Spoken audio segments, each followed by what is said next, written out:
darabku maydhay bidaansiga kalgacalka xaramkii barbartay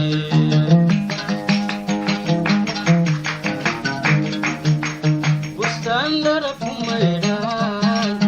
bidaansiga kalgacalka xaramkii barbartay